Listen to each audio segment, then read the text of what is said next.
Bago tayo mapunta sa kakaibang watchable, kasi pansin na pansin ko, iba yung attention to detail mo kapag nanonood ka ng mga content, di ba?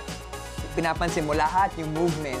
Nung isang araw, parang naging Carto Dalisay ako eh. Ngayon, pwede ba akong tulungan as a director naman ng events? Kasi I love doing events and I love doing my job as a host. Ang hirap nun, magaling ka na dun eh. Hindi, Number one host ka nga eh. Hindi. Di ba nag-host ka before ng, ng noontime show? Yes, Happy PA. Happy PA, yes. Pwede mo bang i-workshop ako? Kasi iba't ibang mga discipline eh. Tsaka, Okay. patang ang TV to, ano ka ba? Sige.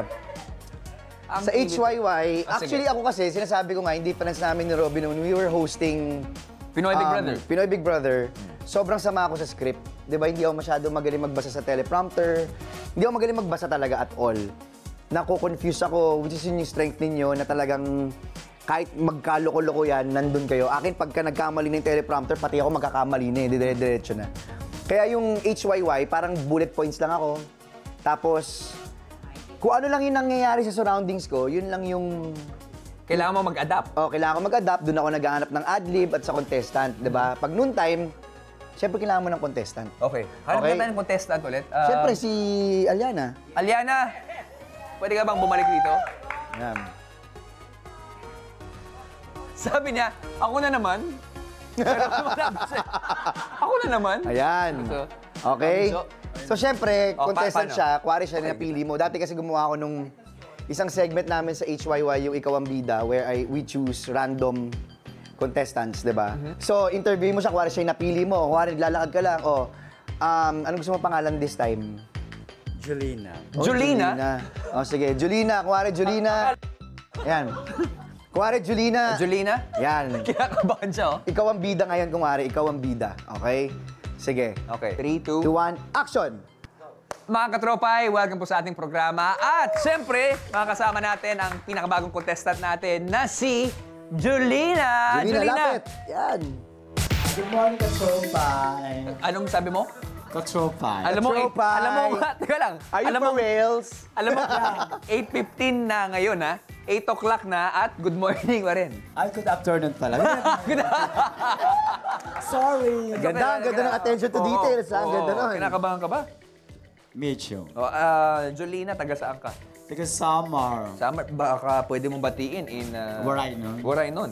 Abang ko pinagabi sa iyo mga taga Samar. Sana maging masaya kayo dyan. Ano bang pinagkakaabalahan mo? Ito, nag-make up for different shows from ABS-CBN. Taray, Dami, ha? Omega Dami. part of different shows from ABS. Dami, ha? Yeah. Sa lahat, ito not for anything. Sa lahat ng programa mo sa ABS-CBN, anong pinaka-favorite mo? Pie Channel. Usus! Pagka nandun ka sa Batang Quiapo, sasabihin mo Batang Quiapo. Siyempre, dito tayo. Sa lahat ng mga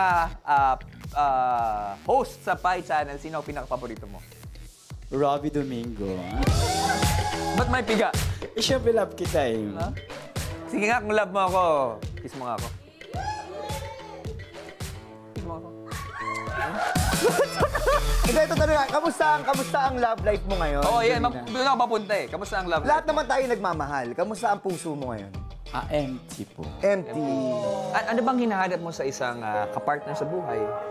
Yung accept ako, tanggap po ako on all the way. Lahat naman tayo nagmahal, di ba? Oo. I'm sure ikaw, nagmahal ka na rin. Nagmahal ka, nasaktan ka ba? Oo naman. Ilang beses? 3. Ba't mo inuulit? Kasi nga, yung puso ko, naghahanap pa rin ng tao. Ano bang hinahanap mo? Bakit ka naghahanap ng katuwang? Parang yung mag-alaga sa akin habang buhay. Pwede ba nating balikan na konti? Ba't ka umiiyak? Wala, may nag-iisa ko palagi sa buhay. Pag after mag-work, sa bahay, mag-isa lang ako. Yun. So naghahanap ka ng kakwentuhan, kausap, yung magtatanong sa'yo na, kamusta araw mo ngayon? Opo, kasi yung pamilya ko nasa Sama. Malayo po sila. Gano'ng kahirap na pagkatapos ito, mag-isa ka na lang uuwi, mag-isa ka sa bahay. Pwede mo explain sa amin, gano'ng kahirap? Okay lang Hindi, yan. okay naman. Survive ko na lang para sa pamilya. Pero mahirap kasi mag-isa lang sa buhay. Yun lang po. And I can imagine, kasi you work so hard, di ba? Araw-araw bilang isang makeup artist ng isang, not just spy, pero makeup artist ng isang teleserye, napakahirap. At ikaw pa, personality mo, masayahin ka, pero sa likuran pala nun, siyempre, may Ang lungkot bigat din. ng karga mo, ha? No, Marco. Hindi kasi ano lang, itong ginagawa ko ay para sa kanila. At saka pag wala ako, kaya lagi kong binibisig sarili kasi mag-isa lang kasi ako. Yun lang po. At saka ang alam ko, lahat ng effort mo ay hindi mo binibigay sa sarili mo, binibigay mo para sa pamilya mo. At sa mga pamangkin ko po. Sa mga pamangkin mo. Kasi lahat ng mga kapatid ko, although yung mga asawa na sila, so ako na mag-isa. So, doon ko na lang sinisita sa kanila. Para lang mapagpatapos sila. At sa ngayon, natutuwa kasi isang pamangkin, tapos na. At saka isa siyang with flying colors. Ang galing, no? Yun yung mga achievements na talagang... Kaya alam mo talagang, hindi alam ng mga tao talaga. Like, nakikita lang tayo mga host, mga artista, mga director, but behind the camera, there's so many sacrifices na nangyayari. I'm sure nanonood yung mga pamangkin mo. Oo. Ano bang hintay mo sa kanila? Basta ipagpatuloy nyo lang ang tama at ang dapat. Yun lang po. Thank you! Kita mo, dinala mo kami sa emotional na, no? I mean, sabi niya, tamon. thank you, Jelina. Jelina. Love you. Oh, Maraming Sa salamat. mic lang, yan. Ayan. Yan. Actually, that's not naman the secret, but you know, yun yung beauty ng hosting a noontime or hosting a show outside. Like ako, I've heard so many stories that are inspiring. Diba, like, minsan isang interview ko pa lang, Robby, natatanungin ko lang, kamusta ka ngayon? Malaking bagay na yun. Bigla nagbe-breakdown kasi wala naman nagtatanong sa kanila ng kamusta sila. 'Di ba na uy, may nagtanong sa kanila tapos parang nagpa-flashback siguro yung hirap ng buhay, 'di ba? So, actually being a host like you guys, I've experienced it. It's always a blessing. Kasi we hear different stories and sometimes after hearing those stories, we end up realizing that we're so blessed. That's true. That's true. And these stories na pwede mong i-share sa iba pa. Yeah, totoo yan. Pero maraming salamat. Thank you, Jelina, for the story. Hosting 101, ha? With John Prats. Parang ano rin yan, eh.